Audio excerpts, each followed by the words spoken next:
it becomes a very, very tough task to keep control of that bike. This is the battle then for second place. It's still in the hands of Joan Mir. Joan Zarco got right on his rear tyre 2 or 3 laps ago, but he's not been able to show Mir his front wheel, has he, as yet. Mir doing a great job of defending this second place, a second place which will move him right into the thick of the championship battle heading to Jerez in 7 days' time. We've still got, though, 13 and a bit laps remaining here in Portimao. A lot can change as we move into the kind of unknown territory phase of the Grand Prix. This is the longest that these guys have done on slick tyres at any stage throughout this weekend. And look over in the distance there, you can't see those hills for the low-lying dark clouds. Let's really, really hope that they stay when we get a full dry Grand Prix.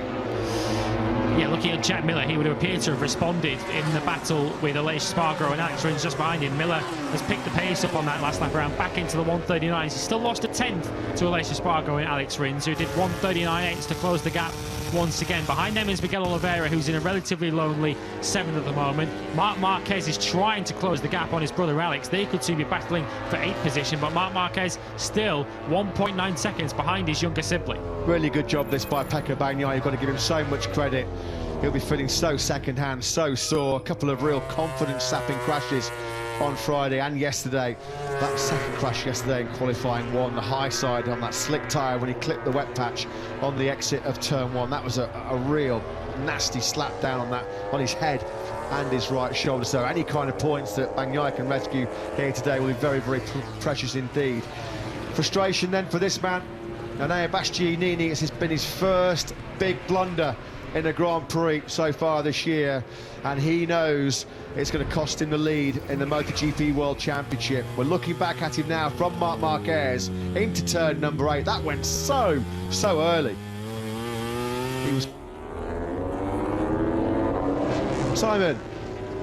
Just to let you know, he got a bit hot and ran wide again. I think maybe helped by the wind, but he got a bit wide, leaning on the curbs in the front wind. Yeah, thanks for that, Simon. That's poor luck for Enea Bastianini. It's been a very, very tough weekend. He'll have to press the reset button, come back stronger next time out in Jerez in just 7 days' time. At least he hasn't got too long to dwell on this disappointing weekend here in Portimao then.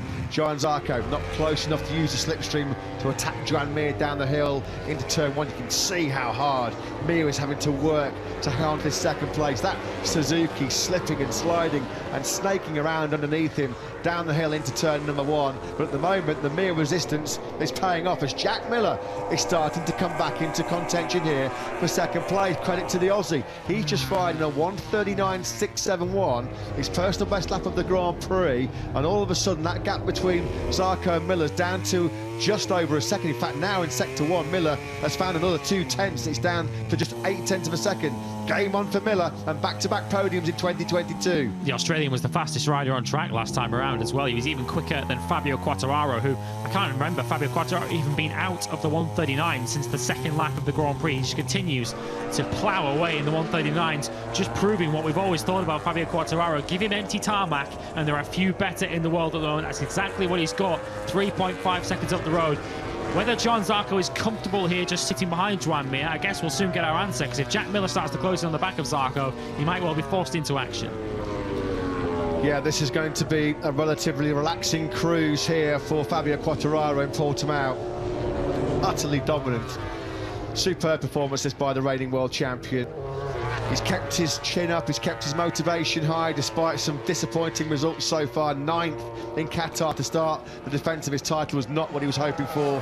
Crippled by the lack of top speed on that Yamaha in Losail. A great ride to second place in the rain in Mandalika. Here comes Zarco. Again, he's not close enough. Mir so good on the brakes down the hill into turn 1. Quartararo, the bitter disappointments of 8th in Argentina, 7th last time out in Kota, but the team have always told him, your time will come. We need to wait for tracks that will suit the Yamaha. Portimao and Jerez definitely fall into that category. As long as, they said to him, as long as you can look in the mirror on a Sunday night and see that you got 100% out of yourself and the motorcycle, there's nothing else you can do. And Fabio Quartararo is delivering an absolute masterclass here right now in Portugal. See what Marc Marquez has been up to then. That looks like it's very, very difficult for Marc Marquez to get it stopped into turn 1. Does he go a little bit wide? Indeed, he does. This is turn 2 then. Turn 3 coming up is the tight right-hander. It's definitely not been a comfortable ride for Marc Marquez so far. He is gently closing in on the back of his brother Alex. 1.3 seconds is the gap between them at the moment. But the last thing Marc Marquez expected with 10 laps of this 25 laps to go is to be exactly where he started in 9th position.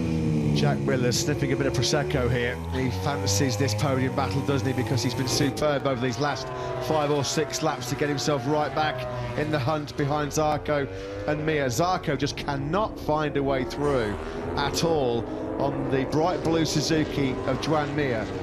Mir at the moment is nearly 4 seconds, well he is now 4 seconds and more behind Fabio Quartararo.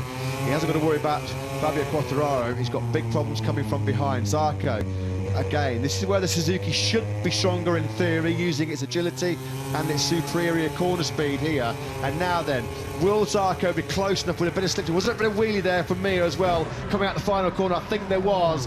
And Joan Zarco says thank you very much. Didn't really have to work that hard for that move. He just powers the Ducati on by. In hot though. Did he just get a bit of extra speed with the slipstream, or was there a gust of wind that's pushed him in hot? Having done all the hard work, he's got to do it all over again now. And this has dragged Jack Miller right into contention for 2nd place. Great stuff. This might not just be a 3-rider fight. It could soon be a 5-rider fight, because the fastest riders on track are the 2 behind this trio. Aleix Espargaro and Alex Rins, you can see them just coming into the back of the shot. They're both lapping in the mid 139s. A 139.6 last time around for Aleix Espargaro. For the 2nd consecutive lap, he was half a second quicker than this battle for 2nd. Alex Rins putting up another amazing fight here. Candidate for Rider of the Day yet again, isn't he? Started, what, 7th to 3rd in Argentina, 7th to 2nd last time out in Texas, and coming from 23rd into the top 6 here this weekend. We were waxing lyrical and talking about what a fantastic job it was for Marc Marquez to come from last to the top 6 last time out in COTA. Well, this has been just as good from Alex Rins. It's been sensational stuff from him. Brilliant to keep himself firmly in the early battle for the World Championship. Well, we've seen what Joan Zarco can do, or what he can try to do behind Joan Mir. Of course, he had a go at the start of this lap, ran wide into turn 1. What can Jack Miller do now that he's caught this pack? Of course, it was the battling amongst them at turn 1, and Zarco's mistake that has allowed Miller to get even closer now. So we've got a 3-way battle as it stands for 2nd place. Aleix Espargaro has made some gentle